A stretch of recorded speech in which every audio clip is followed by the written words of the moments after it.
significa este alargamiento. Y eso me ayudaría a generar un gráfico de el alargamiento, que es el delta L, con respecto a la fuerza necesaria. Y eso me va a generar una curva. La primera parte de la curva, si hablamos de un material dúctil, generalmente es recta. ¿Se acuerdan? ¿Por qué es recta esa parte? Porque estamos hablando de la deformación elástica. A partir de ahí, si es un material dúctil, empieza a ser curva o deja de ser recta, ¿sí? Y es cuando tenemos la deformación plástica. Ese comportamiento lo vemos aquí en estas dos gráficas. Comportamiento elástico, que es recto, comportamiento plástico, que es recto y curvo. Y decíamos que si en este punto yo quito la fuerza, ¿qué le pasa a la probeta? Vuelve a su forma original. Exactamente, vuelve a su forma original. Entonces recupera su forma original. ¿Qué pasa si yo aquí le quito la fuerza? Ya no va a recuperar su forma original, ¿sí? Ya va a tener una deformación. ¿Qué deformación es? Plástica. Una deformación. Exactamente, es una deformación plástica. Pero ¿qué notamos en este gráfico que tenemos aquí? Que aparte de la deformación plástica, me dice que también hay una cierta deformación elástica. ¿Por qué creen que hay una deformación elástica? Porque de la fuerza que se aplica hay como una tanta parte que sí regresa como a un estado en el que estaba, pero no completamente. Correcto. Como dice su compañero, cuando yo estoy en esta zona, se presentan las dos deformaciones, tanto plástica como elástica. Entonces, la deformación plástica no la voy a recuperar, por eso es que se queda aquí fijo, y ustedes ven, el delta L pasa de ser de aquí a aquí. Bueno, aquí está medido en deformación, pero si fuera medido en delta L, este sería el delta L, ¿sí? Y este que tendría yo de este punto a este punto es lo que se va a recuperar de forma elástica. Sería un delta L recuperable, vamos a ponerle así. Un delta L recuperable que de alguna manera corresponde a la deformación elástica. Y es la que tenemos aquí, ¿sí? Entonces, ¿cuál va a ser la delta L final? Si yo conociera aquí la longitud inicial, ¿cuál sería la longitud final de esa pieza? Perdón. ¿Cuál sería la longitud final de esa pieza? Sería L, que es la inicial, más delta L, ¿sí? Eso es cuando yo quité la fuerza, sin fuerza. ¿Y cómo sería con la fuerza? Es decir, antes de que quite la fuerza, ¿cómo sería esa L final? Sería la longitud inicial. Más delta L recuperable. Más delta L, exactamente, más delta L recuperable. ¿Sí se entiende? ¿Todos estamos bien?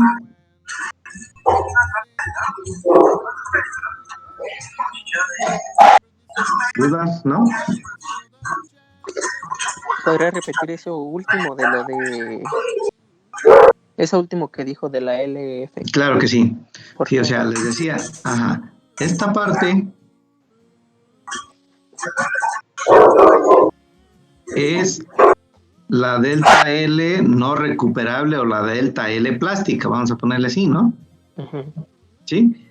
Y esta delta L de aquí, vamos a ponerle plástica, y esta delta L es la elástica, ¿sí? Cuando yo tengo la probeta con la fuerza puesta, es decir, cuando tiene la fuerza aplicada, ¿cuál es la longitud final? La longitud final es la que tenía inicialmente pensando que fuera esta probeta, que es L, más la longitud permanente que se deformó el material, es decir, la longitud plástica, que sería esta delta L plástico, más esta de delta L que es parte de la deformación elástica. Es decir, con la fuerza aquí.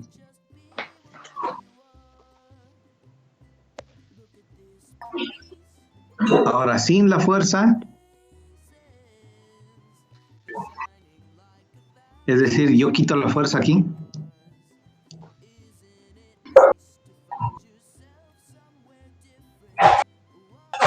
Quito la fuerza y entonces, ¿a qué va a ser igual la longitud final? ¿Qué le pasó a la probeta?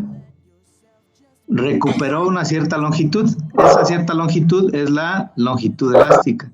Por lo tanto, la longitud final ya nada más va a ser la longitud que tenía inicialmente, L, más la delta L no recuperable o la delta L plástica. ¿Sí? Entonces estamos en dos situaciones aquí. Una cuando tenemos aplicando la fuerza y una cuando le quitamos la fuerza. Cuando le quitamos la fuerza, recuperamos esta deformación. Cuando la tenemos aplicada, tenemos dos deformaciones, plástica y elástica.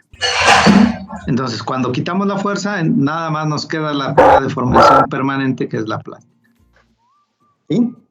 Ok, gracias. Ok. Bueno, muy bien. Profe, antes de que continúe, tengo una duda. Dígame.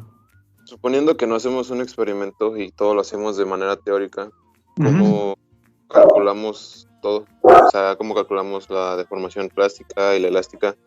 Y ¿cómo calculamos? Ok. De hecho, digamos que toda la unidad 2 la vamos a dedicar a calcular la deformación plástica y toda la unidad 3 la vamos a dedicar a calcular la deformación elástica. Sin embargo, digamos que si yo no conozco cómo se comporta el material, yo podría hacer un cálculo por conceptos teóricos. ¿Qué involucrarían esos conceptos teóricos? ¿Alguien se imagina qué involucrarían esos conceptos teóricos como dice su compañero, que yo no tuviera el material, sino que yo de alguna manera quisiera ver cómo es el comportamiento, pero no tengo para hacerle un ensayo? ¿Dónde podría ser? Por ejemplo, en el caso de los materiales nanométricos, ¿no? Los materiales nanométricos son extremadamente pequeños. Hay pruebas para hacer ensayos en ese tipo de materiales. Pero digamos que si yo no tengo la oportunidad de hacer eso, tendría que ir a la teoría.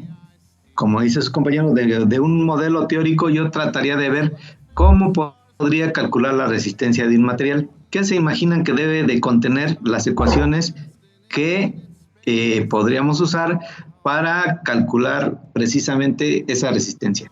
Acuérdense, no tenemos el material en la mano, no le podemos hacer un ensayo, pero de alguna manera conocemos, digamos, los parámetros teóricos. ¿Qué debería de incluir? La resistencia del material. Pero no la conocemos, esa es la que queremos calcular. O sea, ¿qué parámetros hay ahí? De hecho, eso es lo que vamos a ver ahorita más adelante, pero quiero que ustedes se lo imaginen por lo pronto. Ajá. Es por el módulo y por la fuerza aplicada. ¿La qué? El módulo de Young y la fuerza aplicada. El módulo de Young. ¿Pero qué es el módulo de Young? Por lo que yo recuerdo que vi en la prepa es como una constante de todos los materiales que tienden a deformarse. Ok, muy bien. Exacto, ese es. Pero quiero que todavía vayan más atrás. O sea, por ejemplo, ¿qué es lo que el módulo de Young ya en sí es una propiedad del material? Pero quiero que vayan un poquito más hacia la parte más pequeña del material.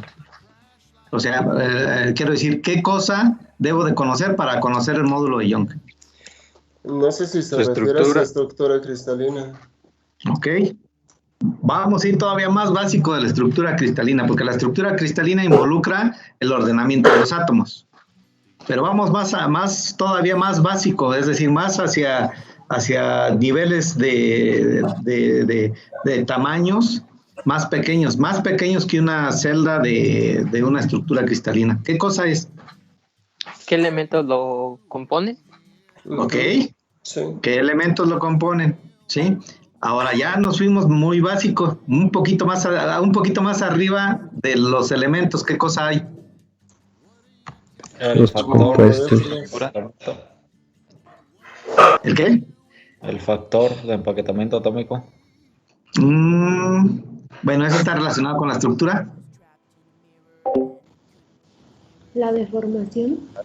La deformación es el comportamiento del material. El tipo de material, profe. El tipo de material, pues son los átomos. ¿Saben qué cosa es? El tipo de enlace que se tiene de acuerdo al material. Exactamente. ¿Qué mantiene unidos a los átomos? El enlace. ¿Qué es lo que hace que los átomos formen una estructura? El enlace y el ordenamiento atómico. Entonces, ¿qué es lo que pasa cuando yo en realidad deformo un material? Se modifica sus Está rompiendo enlaces. los enlaces. Exactamente. Eso es si lo deformo elásticamente. Y si lo deformo plásticamente, ¿qué va a estar pasando? ¿Qué pedo? Hello. Rompo enlaces cuando deformo plásticamente. Acuérdense, plástico es que no cambia su forma. Ajá. Regresa. No, elástico es cuando no cambia su forma, regresa a su forma original. ¿Correcto? Y plástico es cuando se rompen los enlaces. Exacto. ¿Sí? Entonces, Sí. perfecto. Entonces, en el enlace elástico, lo único que hago es estirar los enlaces. Imagínense los enlaces como un resorte. ¿Sí? Entonces, ustedes jalan el enlace. ¿Alguna vez ustedes llegaron a ver estas plumas que tienen resortito, que son de las que le apachurramos y sale la puntilla? Hola. Sí. Entonces ven que traen un resorte. ¿Sí? Ese resorte es precisamente para ayudar al mecanismo de sacar la puntilla y retraerla. ¿No por curiosidad alguna vez le dieron un jalón a uno de esos? Sí. Hola. Hola. Hola, hola, hola. No regresa, entonces lo mismo pasa con los átomos. Ustedes si lo jalan lo suficiente, el material se va a deformar permanentemente, es decir, rompieron el enlace. Pero si no lo jalan de tal manera que rompan ese enlace, pues lo que va a pasar es que únicamente se va a estirar y cuando le quiten la fuerza, regresa a su posición. ¿Okay? Es así como funcionan los enlaces. Entonces, regreso a la pregunta, como decía su compañero. ¿Qué debo conocer para yo poder hacer y sacar estas curvas de forma teórica? Pues debo de conocer la energía del enlace, ¿cierto? Debo conocer la energía del enlace. Debo de conocer, ¿qué más? ¿Qué se les ocurre que más debería de conocer? Maestro, ¿a qué se refiere exactamente con la energía del enlace? Acuérdense, los átomos están unidos por una energía. ¿Sí? Es más, déjenme ver, creo que es el tema que sigue. Me voy a saltar de aquí, porque ya esto creo que ya lo tratamos muy bien acá. Oh, no, creo que me salté mucho. Pensé que era lo que seguía. Aquí está. De hecho, esto que estamos discutiendo es esta parte de la unidad 2, ¿sí? Donde los átomos se comportan como un resorte. Aquí los tenemos. ¿Sí? El átomo A y el átomo B. Ustedes le aplican una fuerza y al aplicar esa fuerza, lo que va a pasar es que esta distancia se va a hacer mayor, ¿cierto? Sí. ¿Sí? Eso implica esto que vemos acá ya a nivel macro, que la probeta se estira. La parte inicial era lo que está punteado y la parte final es lo que está con línea continua. Entonces, al aplicar la fuerza, lo que pasa es que el material se estira y se deforma, y ese estiramiento está precisamente relacionado porque yo estoy separando los átomos. ¿Sí? Sin embargo, si no deformo plásticamente el material, cuando yo quite la fuerza, la quito, ¿qué es lo que va a pasar? Los átomos regresan a su posición original. ¿Sí? Digamos que era aquí y aquí. y esta distancia sería x0, que es la que presenta aquí. ¿Qué es x0? Es una distancia de equilibrio donde los átomos... ¿qué fuerzas actúan en los átomos? A ver, díganme. Fuerza nuclear fuerte y fuerza nuclear débil. Ok, muy bien. Muy bien, entonces tenemos esas fuerzas que están interactuando ahí. Y al final de cuentas, la suma de todas esas fuerzas que interactúan mantienen al átomo en una posición de equilibrio o en una posición estable. ¿Sí? Esa posición estable es x0. ¿Qué pasa si yo empiezo a jalar el átomo? Esa distancia empieza a modificarse, que es esta que está aquí. ¿Sí? Y si ustedes ven, ese átomo tiene una cierta energía que está manteniendo a los átomos unidos. Conforme yo vaya separando los átomos, ¿qué le va pasando a esa energía? Va disminuyendo, ¿sí la ven? Va disminuyendo aquí. De tal manera que llega un punto que es tan pequeña que los átomos, ¿qué van a hacer? Se rompen. A separar. Se van a separar. Exactamente, se van a separar. ¿Sí quedó contestada la pregunta de la energía?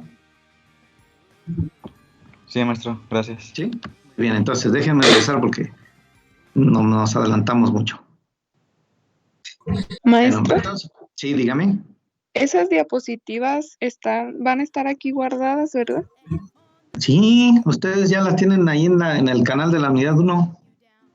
Ya las subí. Por eso les preguntaba, ¿alguien pudo bajar las diapositivas? Yo sí. Yo las bajé, profe. Sí, yo también. Ah, ok, entonces sí están ahí para que las cheque, están en el canal de la unidad 1, ajá, donde dice archivos. Y ahí las pueden consultar sin problema, ajá. Bueno, muy bien.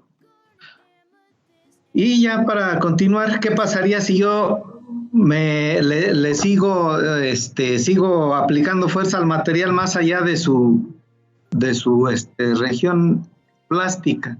¿Qué va a suceder? ¿Qué va a pasar con los enlaces? Se van a Se va a romper. fracturar la pieza. Exactamente, voy a romper los enlaces de tal manera que si yo separo una parte de la pieza con otra, estoy generando una fisura, ¿no? ¿Sí? Esa fisura va a empezar a crecer hacia el interior de la pieza y al final de cuentas esa fisura no es más que la separación completa de átomos.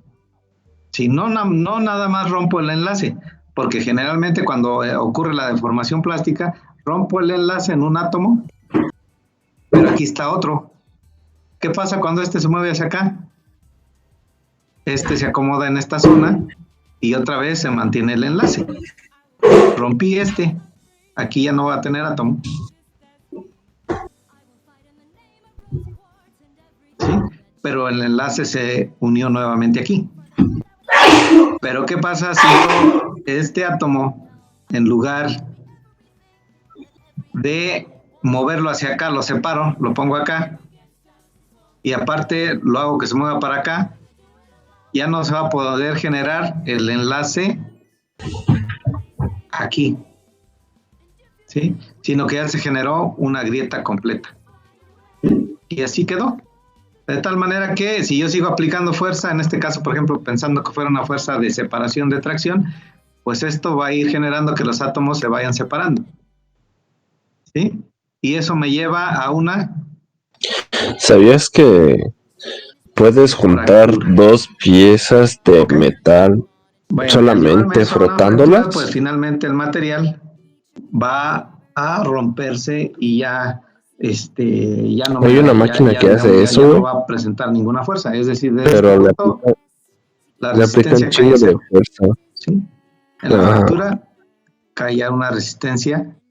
Sí, se genera calor y porque se rompió se queda soldada. Ahora, hay dos maneras de ver esa fractura, que puede ser, ya les decía, de fractura frágil o fractura dúctil, ¿sí? También sabías que la forja es lo mejor que puede haber para endurecer el material. ¿Grande o pequeña? Para aumentar su resistencia, sí. ¿Cómo la ven? La zona de deformación plástica, ¿grande o pequeña? Porque calientas los átomos y a puros putazos lo haces que se queden más juntos. Grande, exactamente. Hay una zona de deformación elástica. En cambio, en la fundición, pues quedan ahí todos pendejillos por sin ningún lado. ¿Eso qué significa? Que el material es dúctil. ¿Se acuerdan que era dúctil de un material? La ductilidad de un material es cuando tiene la facilidad de deformarse plásticamente sin que se fracture. Entonces, este es un material dúctil.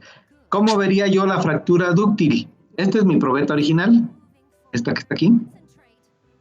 Va subiendo y de repente, pum, hasta abajo se baja. Esta es mi probeta original. ¿Sí? Y estas son mis probetas fracturadas. Y aquí me está marcando que esta es la fractura dúctil. Y aquí me está marcando que esta es la fractura frágil. ¿Sí?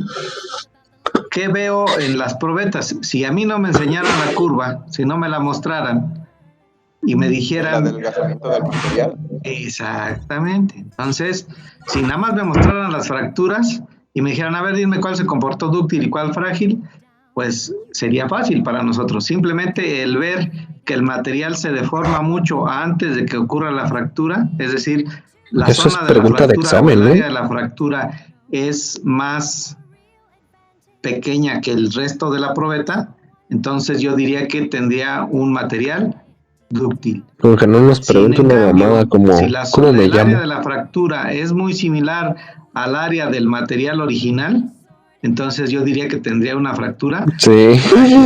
¿Sí? Ese güey ¿Por se qué? mamó. Porque el ¿Cuál material es el nombre del puede pro? soportar una deformación muy grande, cosa que sucede en el material Yo tampoco. de... Ya sé. ¿Sí? Solo sé que era Martín? pelón. Sí, maestro. Sí. Muy bien. Esta parte, digamos, me la voy a pasar un poquito porque ya les expliqué esta parte. Yo creo que ya nos extendimos lo suficiente, pero es la parte importante que yo quería que vieran. Bueno.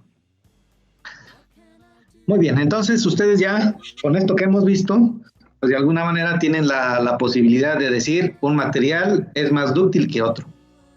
De dos maneras. ¿Cuáles son esas dos maneras? Viendo la fractura y viendo la curva.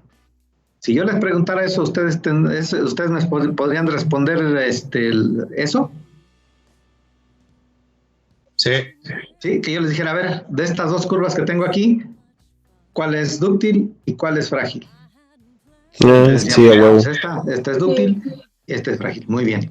Si yo les muestro las fracturas de dos piezas y les digo, a ver, dígame cuál puede soportar más deformación plástica de estas dos. ¿Ustedes podrían decirme? Sí. A huevo. ¿Sí? Sí. Ustedes me van a decir, mira, esta que tiene el área de la fractura menor que el resto de la probeta se comportó de manera dúctil. Este que tiene el área de la probeta, el área de la fractura muy similar al resto de la probeta, se comportó de manera frágil. Y hay otras características que vamos a ir viendo, pero ya más adelante en otras unidades. ¿Ok? Muy bien. Bueno, entonces ya con eso en mente, podemos definir cómo se comporta un material. Digamos, en base a su curva y en base a calcula la deformación plástica de una barrita de de tal plastilina. manera que es importante en este sentido cuando alguien nos va a preguntar si yo tengo una pieza, o más bien si yo requiero una pieza que tengo que aplicar en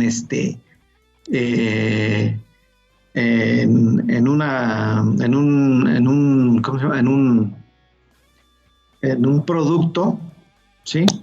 Y requiero que sea dúctil, ¿qué me recomiendas? ¿Sí? Entonces, pues ahí ya tenemos nosotros que pensar, pues entonces tengo que recomendarle materiales que sean dúctiles. A ver, ¿qué materiales sean dúctiles? Pues ya hay algunos que sean, sobre todo los metales son dúctiles, ¿no? ¿Sí? Y así les dicen, quiero un material que sea extremadamente resistente y no me importa tanto que sea dúctil. Bueno, pues debo de buscar un material que tiene una dureza elevada, aunque no tiene muy buena ductilidad. Y generalmente los materiales de dureza elevada no tienen buena ductilidad, ¿sí?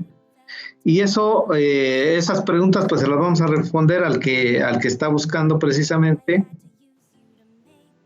generar un producto, ¿sí? ¿Y en base a qué entonces voy a definir qué material es el que le voy a proporcionar a esa persona que necesita tener el producto o al diseñador? Pues hay varios factores, ¿sí? El principal factor que me define qué material voy a proporcionar, pues es el uso. Quiero saber cómo lo vas a usar, en qué lo vas a usar y cómo se va a desempeñar el material, ¿sí?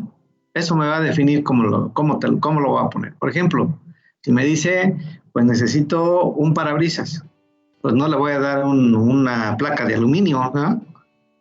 Tiene que ser algo que deje pasar la luz, debe ser un vidrio. Y ya me dice, pero necesito que el parabrisas también no se estrelle con astillas que pudieran volar y dañar a los tripulantes del automóvil. Entonces te dice, bueno, te voy a recomendar un vidrio que es transparente porque es un parabrisas, y te voy a recomendar también un vidrio templado, ya que los vidrios templados cuando se fracturan se hacen cuadritos pequeñitos y generalmente no generan astillas, ¿sí? Pero ¿sabes qué? También necesito que ese material no se desprenda del lugar donde está.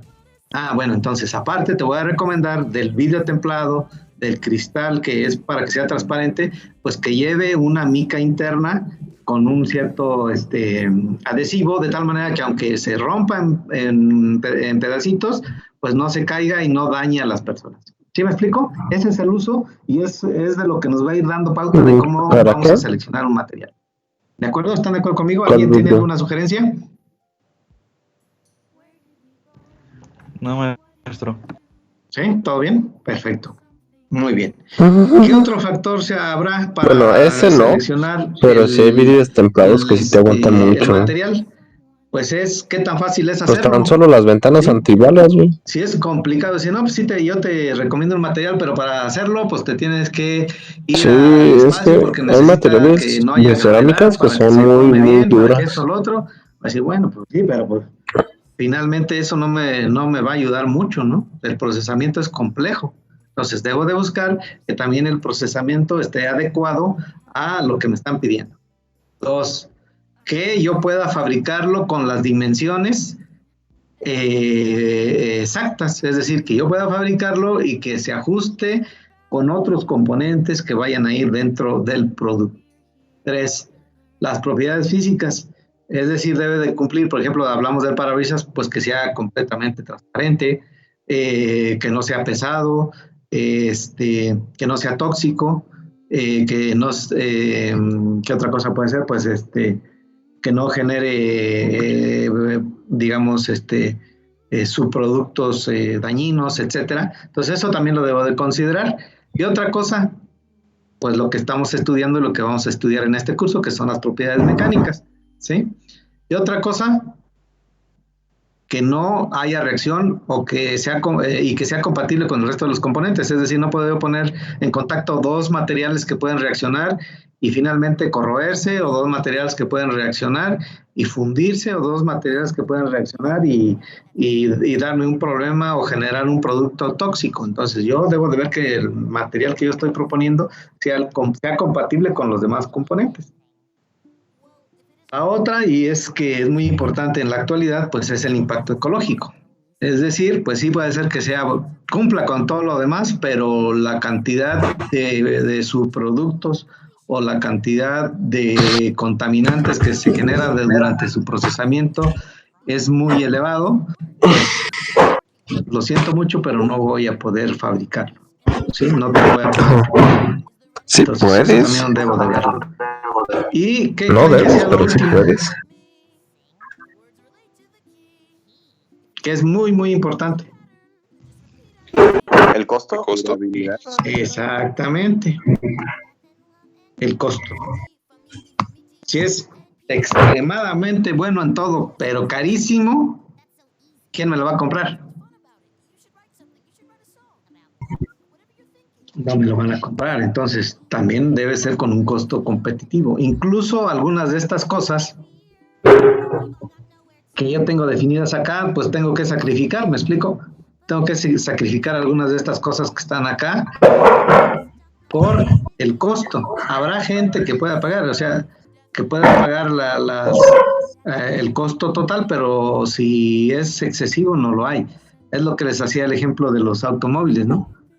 O sea, si ustedes comparan un automóvil de lujo con un automóvil, digamos, económico, pues ¿cuál es la diferencia? El uso va a ser el mismo, ¿sí? Es decir, lo vamos a usar para movernos, transportarnos. Las propiedades físicas a lo mejor tengo que cambiarlas, el procesamiento también tengo que cambiarlo, lo de las tolerancias tal vez no, las propiedades mecánicas tal vez no, pero en algunos casos sí. Por ejemplo, puede hacer más resistente el chasis, puede hacer más resistente la parrilla, etcétera, etcétera. Pero eso va a llevarme a tener un costo más elevado, ¿sí? Por ejemplo, en el caso del transporte de un avión y de un automóvil, ¿sí? ¿Cuánto cuesta un avión y cuánto cuesta un automóvil? ¿Cuánto cuesta un avión, un viaje en avión y cuánto cuesta un viaje en autobús, por ejemplo? ¿Sí? Sin embargo, los materiales que usamos en los aviones, pues tienen y distan mucho de lo que usamos en un automóvil. Aunque el uso, digamos, pues es el transporte, al final de cuentas. ¿Sí? Muy bien. Bueno, entonces, ¿qué hago? Una vez que ya conozco todos estos parámetros, yo tengo que buscar una forma de ver cómo se comportan estos materiales de acuerdo a esas características que me están pidiendo, ¿sí? Por ejemplo, primero pues tendría que ver qué tipo de material. Si va a ser un metal, si va a ser un cerámico, si va a ser un polímero. Por ejemplo, ¿qué pasa si yo les digo necesito un material que no conduzca la electricidad en la aplicación que voy a hacer? ¿Qué me recomiendan de estos que están acá? Un polímero. ¿El polímero? ¿Seguros?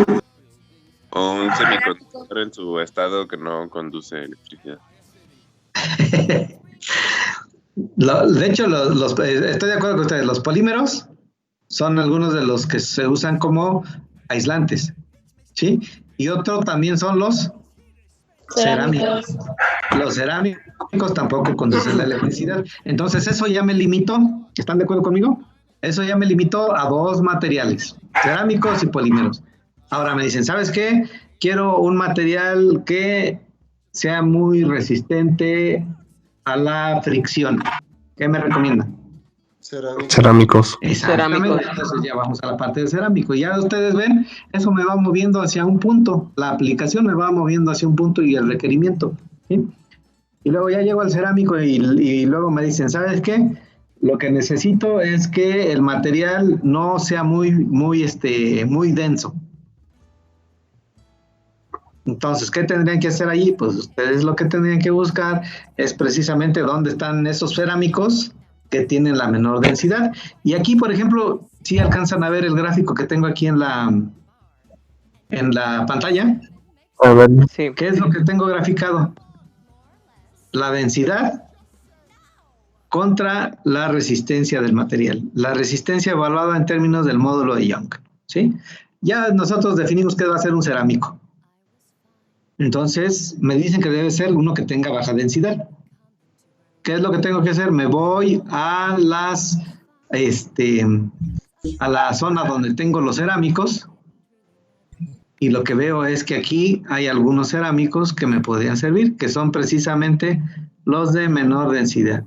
¿Qué densidad? Pues aquí estamos hablando de 2000 kilogramos por metro cúbico, ¿sí? ¿Se acuerdan cuánto es la densidad del agua? Es 1. 1000 litros por metro cúbico. 1000 litros, 1000, o sea, o 1000 kilogramos, ¿no? Ya acuérdense que un litro pesa un kilogramo. Entonces serían 1000 kilogramos por metro cúbico. Se acerca, pero no es igual a 1. Los cerámicos andan entonces en esta zona. Aquí tengo algunos que pueden andar alrededor de los 2000, son de los más ligeros. Pero también hay cerámicos que pueden andar en valores cerca de los 10000. ¿Sí? Es decir, son cerámicos. Obviamente. Por ejemplo, ¿se acuerdan cuál es la densidad? En un promedio, pues se aproxima a 1, no es 1. La densidad del acero anda alrededor de 8 o 8000 kilogramos por metro cúbico. Entonces, hay cerámicos que, si ustedes ven, todavía están un poquito más adelante de 10,000, ¿no? Estamos hablando en, no sé, son 11,000, como en 12,000. kilogramos por metro cúbico. ¿Ok? Entonces, este tipo de diagramas los podemos, y no nada más hay hay muchos, ¿no? No sé si ustedes les llegaron a platicar en algún momento es que CS Edupac. No. ¿No? No, Chile, ¿no? Que es un programa que es precisamente para selección de materiales. Ustedes le van dando, le dicen, a ver, necesito una densidad de tal, ok. Necesito una resistencia de tal. Necesito una conductividad eléctrica tal. Sí. Necesito una permeabilidad magnética tal. Básicamente, lo único que vamos a hacer es ir, presentarnos, esperar a ver qué problema se presenta, y ya cuando se manera que les va presenta el problema, les va diciendo quita este, quita este, quita este, quita este, quita este, quita este, y al final lo que queda es una porción que cumple con buscamos en internet, les está pidiendo. Por ejemplo, que cayera aquí.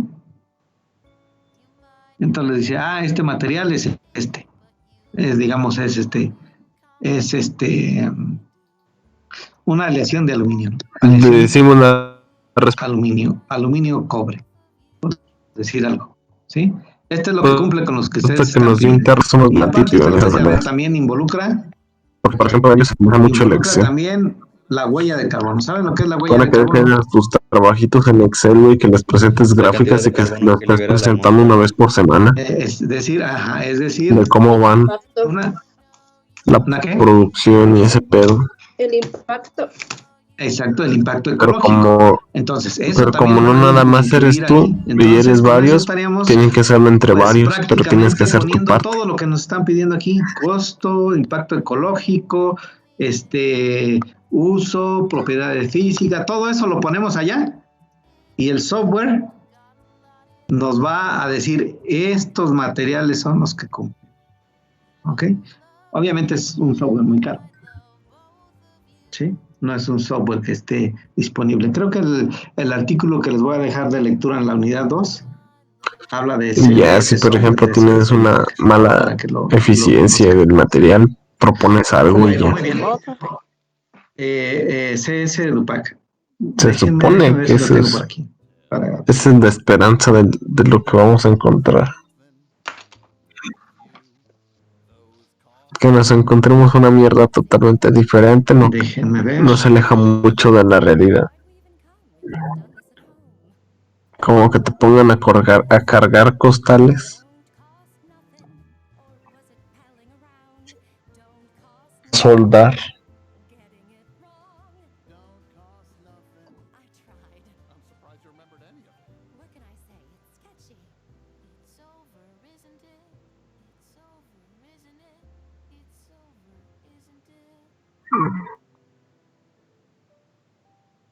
Yo tampoco.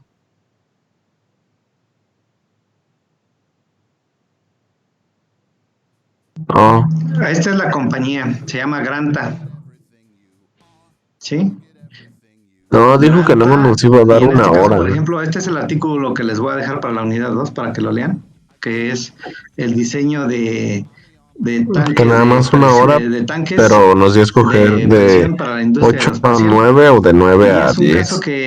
Pero como todos son unos hijos de puta que no tienen clase a las 7, les valió verga y quisieron a las 9. Aunque yo quería a las 8 porque tengo clase a las 7, y si son de 7 a 9. Y ya tengo 3 horas libres y no tengo una puta hora libre, luego una puta hora de clase y luego 2 horas libres. Cápsulas espaciales. Es una puta mamada. Sí, entonces aquí viene el software, qué es lo que busca, cómo lo busca. No está pendeja, güey. Simplemente busca lo que más le conviene. Los diagramas que aparecen ahí, como lo que más le conviene personalmente y que se chinguen los demás. Varias cosas. Ahorita, digamos, nada más se los muestro así rápidamente para que vean que existen ese tipo de herramientas que son muy, muy sofisticadas y que pues ayudan bastante, ¿no? Pero les digo, en algún caso pues sí son caros, pero puede ser que en la empresa donde estemos tengan el suficiente dinero para comprarlo y eso nos ayudaría mucho si es que la empresa se dedica a la generación de nuevos productos. ¿ok? Por ejemplo, esta que ven ustedes aquí, ¿no? Aquí estamos hablando del precio, ¿sí lo ven? Déjenme ampliar un poquito, ¿sí? Entonces aquí hablamos del precio de dólares por kilogramo, ¿no? Entonces, no únicamente vemos las propiedades, que es lo que me está marcando esta línea azul, me está diciendo la propiedad que tú estás buscando está aquí, y aquí hay varios que pueden cumplir. Sin embargo, pues hay que ver también el precio, ¿no? De qué es lo que te conviene comprar. En este caso está hablando de una aleación de aluminio. Lolazo. Entonces, todo este tipo de diagramas lo pueden observar. ¿Tú ves que si aprietas Windows más G te abre una Entonces, configuración de juegos? Regresar. Pues ya se nos está acabando el tiempo. Pero así vamos a avanzar a lo que podamos. Bueno, muy bien. ¿Dudas con respecto a esta parte, no? ¿Todo bien? Todo bien. Sí, todo bien. Muy bien. Entonces, ya con eso en mente, pues vamos a ver que el cómo se va a comportar ese material, pues depende de dos cosas. Una, las propiedades del material, y otra, la estructura del material, ¿sí? Eso es lo que vamos a hacer y lo que nos vamos a enfocarnos en el curso, ¿ok?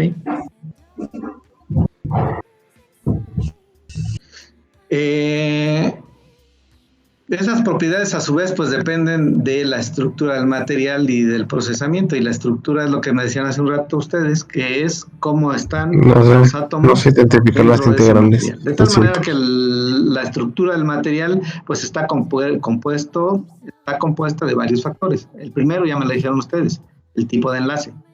Ese tipo de enlace me va a decir cómo van a ser las propiedades físicas, cómo van a ser las propiedades químicas y cómo van a ser las propiedades mecánicas de mi material, ¿sí? La estructura cristalina, que también ya me la dijeron ustedes, la estructura cristalina está relacionada directamente con las propiedades mecánicas. Las fases presentes, es decir, qué composición tiene el material al interior, ¿sí? Una cosa es la estructura cristalina, que son a nivel atómico, mientras que las fases presentes son a nivel micro, ¿sí? ¿Cuál es la escala a nivel atómico? La escala en metros.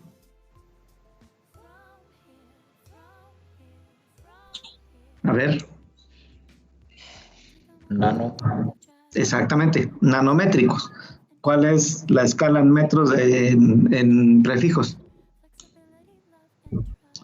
A ver, es NM. Es NM, nanómetros, ajá. ¿Cuánto implica eso? O sea, aquí tengo un metro. 1 por 10 a la menos 9 metros. Ok, entonces, un metro, un centímetro es 1 por 10.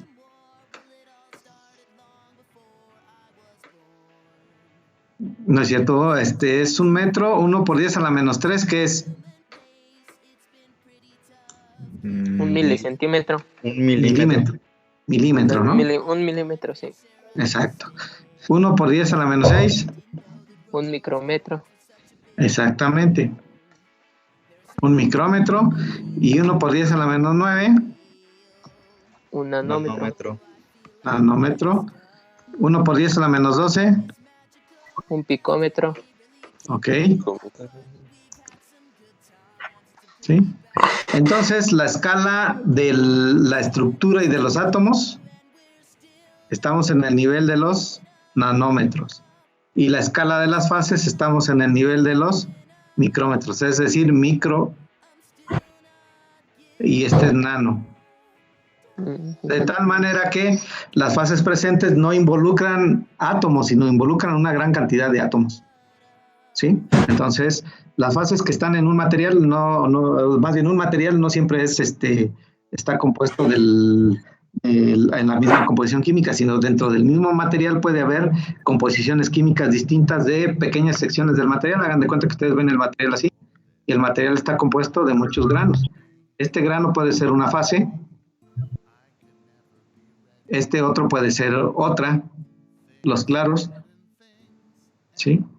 Y podríamos tener un material que está compuesto de dos fases. ¿sí? Pero también podríamos tener un material que está compuesto de una sola fase. ¿Sí? O podemos tener un material... Sí. Ay, perdón, ya son las 10. No, le iba a preguntar que 2 es el máximo de fases que puede tener un material. No, puede tener hasta 4 fases. Puede tener varias fases, o sea, puede tener muchas. Pinche maestro, a las 12 de la noche se le ocurre ver el puto correo yo cuando me dormí a las 11. Uh-huh. Y obviamente, aunque fuera la misma composición química, igual. Este pendejo. Si yo tengo fases distintas, ¿qué creen que va a pasar? ¿El material se va a comportar igual? No, porque es diferente acomodo de los átomos. Exactamente. O diferente acomodo de las fases, en este caso, ¿no? Ah, mierda. Ya pensando en las fases. Sí nos explicó, sí. Pero, Maestro, resumidamente, las fases, ¿a qué se refieren? Las fases son los componentes que tiene el material y que lo conforman. Como vamos a ver un poquito más adelante, en realidad el material, cuando ustedes lo ven, esto que dibujo aquí, hagan de cuenta que lo están viendo al microscopio. Si ustedes ven una pieza completa de acero, a nivel macro, es decir, con sus ojos, ¿cómo lo ven? ¿Lo ven homogéneo? ¿Lo ven que tuviera que tuviera formado de muchas cosas más pequeñas o no lo ven? Se ve homogéneo. Se ve homogéneo, ¿no? Pero ustedes saben que ese acero está compuesto de átomos de varios elementos. ¿Están de acuerdo conmigo? ¿Cuál es el elemento principal del acero? Hierro. ¿Qué más? Carbono. Carbón. Ya me dijeron ustedes, tiene también manganeso, silicio, fósforo, azufre, y puede tener muchos elementos salientes como molibdeno, vanadio, titanio, muchos, ¿sí? Pero yo cuando lo veo a nivel macro lo veo sólido y sin que tuviera ninguna, digamos, y sin que lo veo que no está formado de cosas más pequeñas. Sin embargo, cuando yo lo veo al microscopio, es decir, a nivel micro de escala de 10 a la menos 3, 10 a la menos 6, veo que está formado por granos pequeños. Granos pequeños, ¿sí? Está formado por granos pequeños, y esos granos pequeños a su vez están formados de otra composición. Acá lo veo como si fuera una sola composición, pero aquí voy a ver granos de una composición distinta y granos de otra composición distinta. Aquí, por ejemplo, yo le voy a poner el nombre que se utiliza, este es perlita, se llama, y este es ferrita, ¿sí? La ferrita es una estructura cúbica centrada en el cuerpo, y la perlita es una mezcla de alfa más carburo de hierro. Entonces, ustedes ven, el acero en realidad no está compuesto de una sola estructura, sino que está compuesto de muchos granos pequeños que a su vez tienen arreglos atómicos distintos, ¿sí? Y esto es a lo que yo llamo fases. ¿Y quedó por ahí? Sí, profe, yo les quería preguntar, si tengo un material, supongamos que tengo 2 pruebas del mismo material, ¿qué es lo que influye a que tengan diferentes fases? ¿Qué es lo que influye? Bueno, estoy viendo mi teléfono desde mi computadora. Precisamente, 1, la composición química. 2, ¿Puedo llamar? El tratamiento térmico que les hagan. 3, el procesamiento por el que lo hayan llevado. Son muchos factores que ustedes van a ir aprendiendo conforme vayan avanzando en su curso. ¿Ok? Bueno, muy bien. Pues me dio gusto saludarlos y me dio gusto tenerlos en esta primera semana de clase. Son un grupo muy ordenado. Realmente les agradezco mucho. Estamos trabajando bastante bien. Creo que nos va muy bien. Igual estamos aquí para mejorar. Si hay algo que ustedes consideren que debemos hacer para que que aprovechemos mejor la clase, pues estoy abierto a los comentarios, ya sea que me lo digan en el chat o lo hacemos aquí en el grupo sin ningún problema. ¿Sí? Sí, profe, gracias. Muy bien, Gracias, muy bien. Pues aquí damos por terminada la clase, cuídense mucho y entonces vamos a cambiar la del viernes a las 9. ¿Sí? Profe, Bien, gracias. Sí. Sí, está bien. Sí, está bien. Gracias. ¿Alguien me preguntó algo? Yo. Sí, a ver, dígame. Yo más le quería preguntar, ¿por dónde dijo que le íbamos a mandar los resúmenes? Todavía no les he comentado. Ustedes ténganlos a la mano listos. Ajá. Ah, ok. Todavía no les he comentado cómo lo vamos a hacer. Estoy pensando todavía si les abro un canal particular a cada uno, de tal manera que el acceso sea para ustedes nada más. Yo creo que eso es lo que voy a hacer, pero denme oportunidad de platicar acá con las personas que administran o que dan el curso de Teams para ver si hay alguna forma de arreglarlo. ¿Les parece? Sí, está bien, profe, gracias. Ustedes trabajenlo, ustedes ténganlo a la mano listo ya. Sí, para que en el momento que les diga yo hay que subirlo, ya lo subimos. Muy bien, pues cuídense mucho. Nos vemos el lunes. Bye, profe, gracias. Hasta luego. Dale, profe, gracias. Que estén bien. Chao.